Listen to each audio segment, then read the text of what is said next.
Hi hello সবাইকে, লাবণী লাইফস্টাইলে welcome. এটা ছিল পঞ্চবটির রান্না। এখানে রয়েছে 11 রকমের সবজি, নর্মাল আলু আছে, লাল আলু আছে, চাল কুমড়ো আছে, লাউ আছে, বেগুন আছে, সজনে ডাঁটা আছে, দেখো এঁচোড় রয়েছে, তারপর পটল আছে, প্রায় 11 রকমের সবজি। সব রকম সবজি দিয়ে এই রান্নাটা হয়। ফার্স্টে একটুখানি গরম জল এটাকে ভাপিয়ে নিচ্ছে সবজিগুলোকে।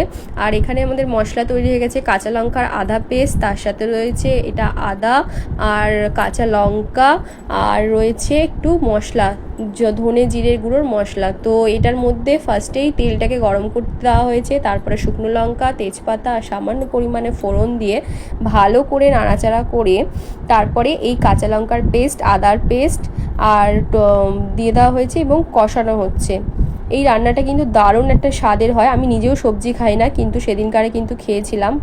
প্রায় 11 রকমের সবজি, তো সব সবজি দিয়ে এটা হয়। আর এই বাটাগুলোই পরে পুরো নিরামিষ তরকারি। একটু ধনের গুঁড়ো দিয়ে দিল, একটু সামান্য পরিমাণে জিরের গুঁড়ো,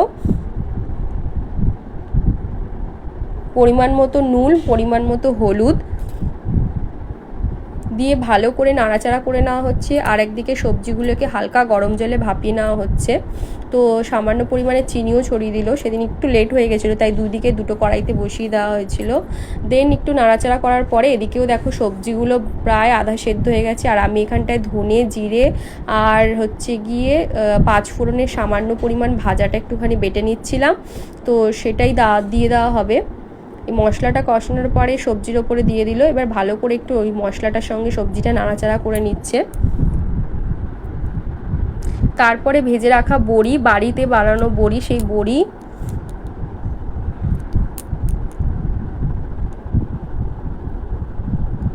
এখানে প্রায় 11 রকমের সবজি, মানে দারুণ লাগে খেতে সত্যি। একটা আলাদাই টেস্ট হয়। কুমড়ো আছে তার মধ্যে আবার।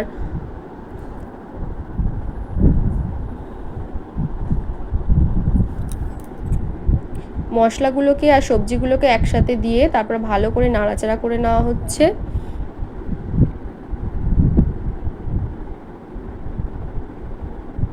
বড়িটাকে সবার শেষে দিলেই ভালো হয়, কারণ বড়ি তো তাড়াতাড়ি গলে যায়।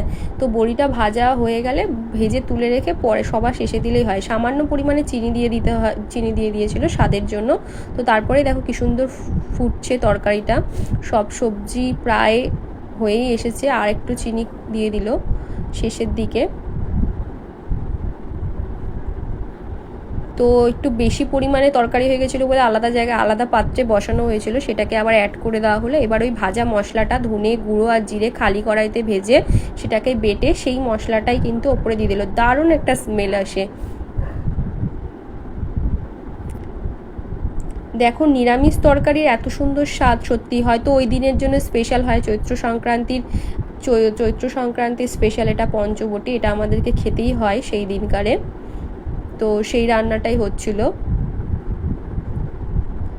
আর একটু ভালো করে ভাজা মশলাটা দিয়ে দিল দুবার করে। দেখো আলাদা একটা গ্রেভি ভাব চলে এসছে। এবার নামিয়ে দেওয়ার আগে একটু নাড়াচাড়া করে এই তরকারিটা নামিয়ে দেওয়া হয়েছে। এবার এই তরকারিটা নামানোর পরেও ওপরে একটু করে ভাজা মশলা ছড়িয়ে দিচ্ছি, যাতে টেস্টটাই আলাদা আসে, স্মেলটা দারুণ আসে। একবার ট্রাই করে দেখতে পারো। টাটা।